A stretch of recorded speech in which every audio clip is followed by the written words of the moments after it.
හරි අපි දන්නවා මේ දැන් වාහනයක් අපි දැන් ඉස්සරහට චලනය කරද්දී නැත්නම් ධාවනය කරද්දී අපි එක දිගටම ඉන්ධන දහනය කරලා හරි නැත්නම් විද්‍යුත් ශක්තියෙන් හරි ඒ ශක්තිය එක දිගටම සපයන්න ඕනනේ. ඒ කියන්නේ දැන් හරනම් ඕකදී කියන්නේ වෙන්න තිබුණු වාසිම වැඩේ තමයි මේ අපි දැන් ආරම්භයේදී පොඩ්ඩක් ශක්තියක් දීලා බලයක් ලබා දුන්නාට පස්සේ ඒ බලෙන් එක දිගටම මේ වාහනේ ධාවනය කරන්න පුළුවන් වෙන්න ඕන. නමුත් එහෙම වෙන්නේ නැහනේ. ඒකට හේතුව තමයි දැන් අපි ඉස්සරහට යද්දී ඊට ප්‍රතිවිරුද්ධව බාහිර පරිසරයෙන් මේ වාහනේ මත ප්‍රතිවිරුද්ධ බල ඇති වෙනවා. ඉතින් ඒක නිසා තමයි අපිට එක දිගටම අර ඒ ඇති කරන බලව ඉක්මවලා තමයි යන්න ඕන නිසා තමයි ඒ විදිහට දිගටම ශක්තිය සපයන්න ඕන වෙන්නේ. ශක්තියෙන් බලයක් සපයන්න ඕන වෙන්නේ වාහනේ.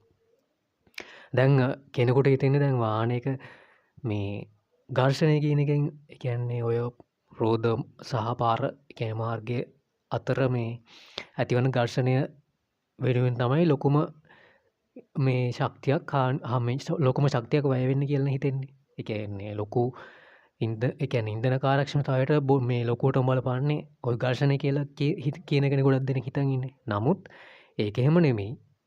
මේ ඝර්ෂණයට වඩා ලොකු දෙයක් මේ ලොකුවටම බලපාන දෙයක් තියෙනවා. ඒ තමයි සුළං ප්‍රතිරෝධය කියන එක.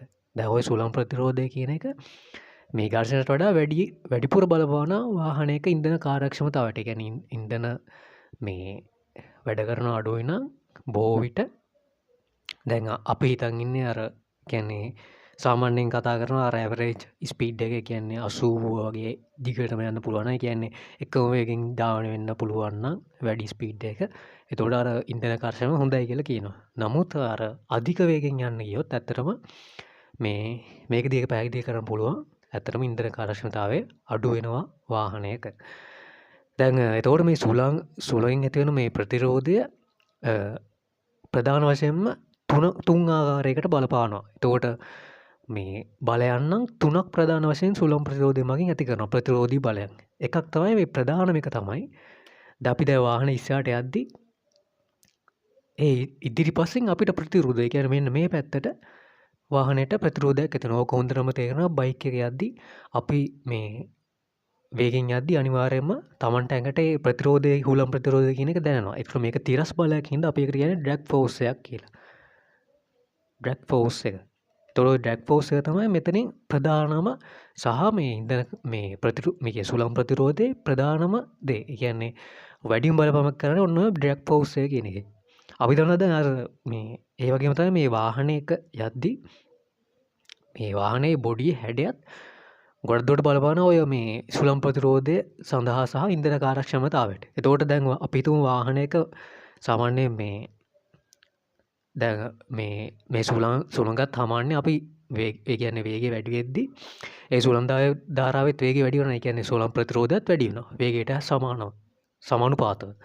එතකොට එහෙම වැඩි වෙද්දී අපි මේ දැන් සාමාන්‍ය කාබුරේටර් කියන එක ඉගෙන ගද්දී වෙන්චුරි නලය කියන එක මතකයිනේ. වෙන්චුරි නලය කරන්නේ ඔන්නෝම මේ නලයකට අපි වෙන්චුරි නලය කියලා කියන්නේ. ඒ කියන්නේ මැද හරියෙන් පොඩ්ඩක් දෙපැත්තට වඩා කුඩයි.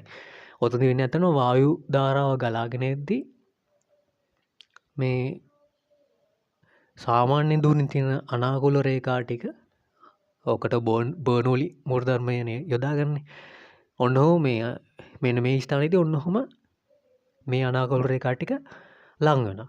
ලං වුණාට පස්සේ ඇත්තටම ඔතන මෙතනට වඩා වේගය වැඩි. වේගය වැඩි කියන්නේ මෙතන අනිවාර්යයෙන්ම පීඩනය කියන එක අඩුයි. වායුගෝල පීඩනයට වඩා මෙතන අඩුයි. ඒක නිසානේ අපි පල්ලෙහා තියෙන ඉන්ධන ටික ජෙට් එක කරා ඉහළට ඇදලා ගන්නෙ ඔන්න ඔය පීඩනය විසින්. මොකද යට තියෙන්නේ වායුගෝල පීඩනේ ඉහළ තියෙන්නේ මේ ඊට වඩා අඩු පීඩනය. ඒක නිසානේ මේ පැත්තට ඉන්ධන ටික ඇදිලා යන්නේ ජෙට් එක කරා.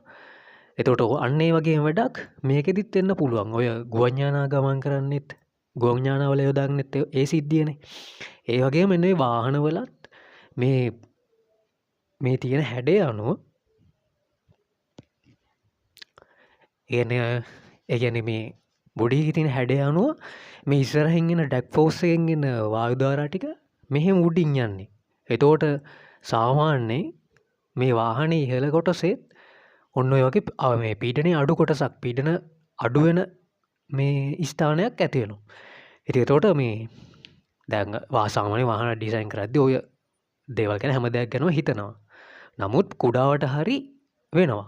එතකොට මේ වාහනයක වේගෙන් යන්න මේ ඉස්සරහින් එන මේ ඩ්‍රැග් ෆෝස් එක හරහා ඩ්‍රැග් ෆෝස් එක සහ මේ ප්‍රතිරෝධය, ඒ කියන්නේ සුළං ප්‍රතිරෝධය නැත්තම් වාහනේ පැත්තට යන සුළඟේ වේගයත් නැත්තම් ප්‍රතිරෝධයත් ප්‍රබලත්වයත් වැඩි වෙනවා. ඒ කියන්නේ ඒතර මෙතන තියෙන මේ ඇතිවෙන අඩු පීඩනයත් එන්න වැඩි වෙනවා.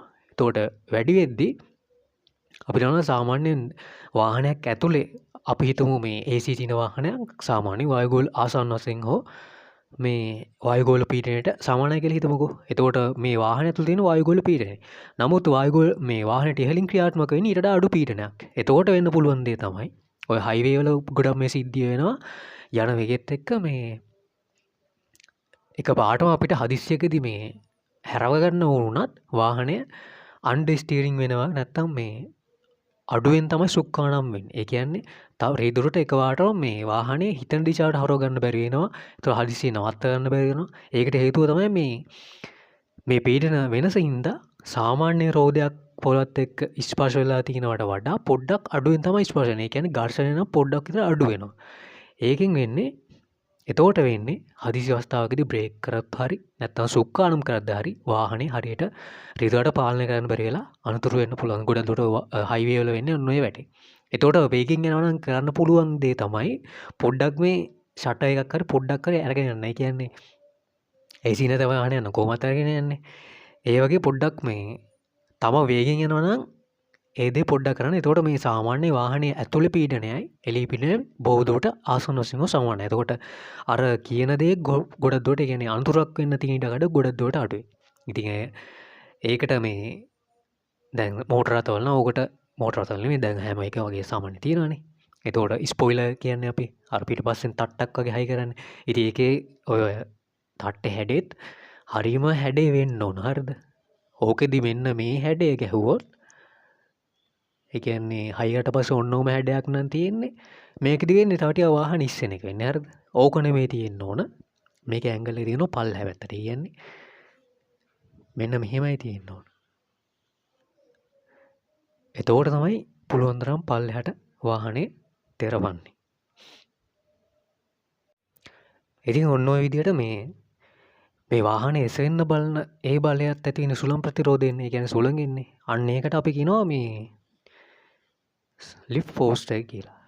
ලිෆ්ට් එක ඒ කියන්නේ ඉහළට ඇති වෙන බලයක්නේ. ඒ කියන්නේ වාහනේ ඉහළට ඉස්සෙන්න බලන. එතකොට ඒකට අපි කියනවා ලිෆ්ට් ෆෝස් එක කියලා. එතකොට ඩ්‍රැග් ෆෝස් එක, ලිෆ්ට් ෆෝස් එක. තව එකක් ඇති වෙනවා. ඕක මේ ඒ දේ හොඳට තේරෙන්නේ බයික් වල යන අයට. දැන් මෙතන තියෙන මේ දැන් සාමාන්‍යයෙන් මේ ගොඩක්ම දේවල් හොඳටම දැනන්නේ බයික් වල යන අයට. නමුත් මේ ඒ අයම තමයි වේගෙම යන්නේ පුළුවන් තරම්. හරිද? ඒ කියන්නේ ඒක දැනි දැනිත් නිකන් තේරෙද්දිත් යනවා වගේ එකක් තමයි තියෙන්නේ. එතකොට වාහනයක නම් ටිකක් හරි ආරක්ෂාව තියෙනවා කියලා හිතන්න පුළුවන්. නමුත් අර හැම දෙයක්ම මේ හොඳටම දැනලත්, ඒ කියන්නේ මේ හැම සුළං ප්‍රතිරෝධයෙන් තියෙන බලපෑම හොඳටම දැනලත් බයික් වල යන අය තමයි වේගෙම යන්නේ. හරිද? ඒක මාර ප්‍රශ්නයක්. එතකොට දැන් මේ කිව්වේ ලිෆ්ට් ෆෝස් එක ගැන. ඊළඟට තියෙන එක තමයි දැන් සාමාන්‍ය වෙල්යායක් මැදින් තියෙන පාරක යද්දි හරි.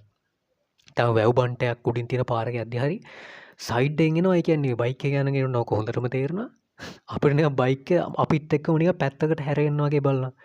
ඒ කියන්නේ වාහනේට පැත්තෙන් ඇතිවෙනවා සුළං ප්‍රතිරෝධය. ඒකට අපි කියනවා සයිඩ් ෆෝස් එක කියලා. එතකොට ওই සයිඩ් ෆෝස් එකත් බලපානවා වාහනයක මේ ගමන කිරීමට ප්‍රතිරෝධයක් විදියට. එතකොට මේ ලිෆ්ට් ෆෝස් එක සහ සයිඩ් ෆෝස් එකට වඩා වැඩිපුරම බලපාන්නේ මේ ඩ්‍රැග් ෆෝස් එක කියන්නේ. මොකද මේකේ මේ කෙලින්ම අපි චලනය වෙද්දී හැම වෙලාවෙම මේ ඩ්‍රැග් ෆෝස් එක කියන එක ඇති වෙනවා. එතකොට අපි මුලින්ම මේකෙදි වැඩිපුරම කතා කරන්න ඕන, ඒ කියන්නේ වැඩි සැලකිල්ල දක්වනවා මෙන්න මේ ඩ්‍රැග් ෆෝස් එක කියන එකට. ওই ඩ්‍රැග් ෆෝස් එකේ ප්‍රබලත්වය වෙනස් වෙන නැත්නම් ප්‍රබලත්වය මනින්න පුළුවන් සූත්‍රයක් තියෙනවා. ඒකට අපි සූත්‍රය ලියන්නේ ඩ්‍රැග් කියන එකේ D අකුර අරගෙන D සමානයි භාගයයි රෝ v වර්ග a dc. ඔන්න ඔය සූත්‍රයෙන් තමයි මේ ඩ්‍රැග් ෆෝස් එක කියන එක මනින්නේ, ගණනය කරන්නේ. එතකොට මේ රෝ කියන එක නම් අපිට වෙනස් කරනවට වායු ඝනත්වය කියන එක. කියන්නේ ඒ අපි වාහනේ ධාවනය කරන පරිසරයේ තියෙන වායු ඝනත්වය. ඒක ඉතින් අපිට වෙනස් කරන්න බෑනේ. එතකොට මේ ඒ කියන්නේ මේ දැන් වාහනයක අපි ඉස්සරහට ගියාට පස්සේ ඒ වාහනේ පේන හැඩයක් තියෙනවනේ. ප්‍රක්ෂේපණයක් නැත්තම් ඉස්සරහට බැලුවට පස්සේ පේන හැඩේ වර්ගඵලය තමයි මේ. කියන්නේ හැඩේ වර්ගඵලය නැත්තම් ප්‍රක්ෂේපණයේ වර්ගඵලය. ඉතින් ඒකත් අපිට වෙනස් කරන්න බෑනේ. ඒතකොට මේ DC කියන්නේ සාමාන්‍යයෙන් මේ දැන් ඇත්තටම වාහනයක හොඳ පොලිෂ් එකක් කියන්නේ හොඳට පේන්ට් කරලා පොලිෂ් කරලා තියෙනවා නම් අර ඉස්සරහින් එන වායු අංශු ගැටුණත් ඒවා ගැටෙන්නේ නැහැ හරියට ලිස්සලා යනවා. එතකොට මේ අර වායු ප්‍රතිරෝධය කියන එක අඩු වෙනවා. හරිද? එතකොට බොඩියේ තනින් තනින් වලවල් වගේ හිල් හැදලා තියෙනවා නම් අනිවාර්යයෙන්ම මේ DC කියන එක වැඩි. එතකොට ඩ්‍රැග් ෆෝස් එකත් ඒ හා සමානව වැඩි වෙනවා. මේ ඒ හා සමානව වැඩි වෙනවා. එතකොට මේ DC කියන්නේ මේ පෘෂ්ඨයේ ස්වභාවය නැත්තම් පෘෂ්ඨයේ මේ ඝර්ෂණ සංකුණක වගේ නැත්තම් ගැටීමේ ස්වභාවය වගේ එහෙම දෙයක් තමයි මේ DC වලින් අදහස් කරන්නේ. එතකොට ඒකට බොඩියේ අර තියෙන මතු පිට ස්වභාවය තමයි ගොඩක් දුරට බලපාන්නේ. ඊට පස්සේ දැන් මේ තුන සාමාන්‍ය අපිට ටිකක් මේ වෙනස් කරනවා. දැන් ඔය බොඩියේ ස්වභාවය කියන එක අපිට පුළුවන් ඉතින්. මේක දැන් අනිත් දේ හැමදේම දැන් ප්‍රෝ සහ ඒ කියන දේවල් ටික බෑනේ. මෙන්න මේ V කියන එක තමයි ගොඩක්ම වැදගත්. නිකම්ම V නෙවෙයි මේ සූත්‍රයට බලපාලා තියෙන V වර්ග. හරිද? V කියන්නේ වාහනේ වේගය. එතකොට වාහනේ වේගය නිකම්ම නෙවෙයි. කියන්නේ දැන් අපි 50 ඉඳලා 60ට ඇක්සලරේට් කරා නම් ඔය අතර වෙනස 10යිනේ. එතකොට මේ අපි මෙතනට V වෙනකොට 10 මේ 10කින් වැඩි කරලා ගත්තට පස්සේ ඇත්තටම මේ ඩ්‍රැග් ෆෝස් එකට බලපාන්නේ ඩ්‍රැග් ෆෝස් වැඩි වෙන්නේ 100 ගුණයකින්. ඒකේ වර්ග වෙලා. මොකද V වර්ග වලින් තමයි ඩ්‍රැග් ෆෝස් එක වැඩි වෙන්නේ. අපි පොඩි වෙනසක් කරත් ඒක වර්ග වෙලා තමයි බලපාන්නේ සුළං ප්‍රතිරෝධය නැත්තම් මේ තිරස් මේ ප්‍රතිරෝධයට. එතකොට තේරෙන්න ඕන තමන් පොඩ්ඩක් ඒක වැඩි කරත් ඒ හා සමානව නෙමෙයි ඒ වගේ වර්ගයක වෙලා තමයි ඩ්‍රැග් ෆෝස් එක කියන එක නැත්තම් සුළං ප්‍රතිරෝධය කියන එක ඉස්සරහින් ඇති වෙන්නේ. එතකොට ඕක සාමාන්‍ය බයික් කරලා යන අයට හොඳටම තේරෙනවා. අපි ඇසෙට ගද්දී ඒ හා සමානව නෙමෙයි ඊට වැඩිපුර ලොකු ප්‍රතිරෝධයක් ඉස්සරහින් එනවා කියලා තේරෙනවා. නමුත් අපි ඒ ගණන් ගන්න නැතුව යනවා. හරිද? ඉතින් එතකොට මේක ඉතින් කියන්න ඕන උනේ මෙන්න මේ විදිහට මේ වාහනේ වේගය ඇත්තටම ඉන්ධන කාර්යක්ෂමතාවයට ලොකුවටම බලපාන. එතකොට සුළං ප්‍රතිරෝධය වැඩි නම් ඉන්ධන කාර්යක්ෂමතාවය අඩු වෙන්න පුළුවන්. ඉතින් මේ ගැන පොඩ්ඩක් හිතලා වාහනේ ගමන් කරන්න, ධාවනය කරන්න. එතකොට මේ ලිෆ්ට් ෆෝස් එක ගැන පොඩ්ඩක් හිතන්න. හයිවේ එක වගේ යනවා නම් මේ ගැනත් හිතන්න. එතකොට සයිඩ් ෆෝස් එක කියන එක ඉතින් අපිට හිතන්න අමාරුයිනේ. එතකොට නමුත් දැනගන්න මේ වගේ බල තුනක් ඇති වෙනවා. එතන ප්‍රධානම එක මේ ඩ්‍රැග් ෆෝස් එක කියන එක. ඩ්‍රැග් ෆෝස් එක පුළුවන් තරම් අඩු කරගන්න පුළුවන් නම් අඩු කරගෙන ධාවනය කරන්නේ අපිට පුළුවන් මේ ඉන්ධන කාර්යක්ෂමතාව කියන එක සැලකිය යුතු මට්ටමේ වැඩි කරගන්න. එතකොට සාමාන්‍ය ඉන්ධන ඉතුරුවක් සහ මුදල් ඉතුරුවක් ලබා ගන්න පුළුවන් වේවි. ඒ ගැන තමයි කියන්න ඕනේ. හොඳට මතක තියාගන්න වේගය අපි පොඩ්ඩක් වැඩි කරද්දී ඒක වර්ග වෙලා තමයි ඩ්‍රැග් ෆෝස් එක වැඩි වෙන්නේ.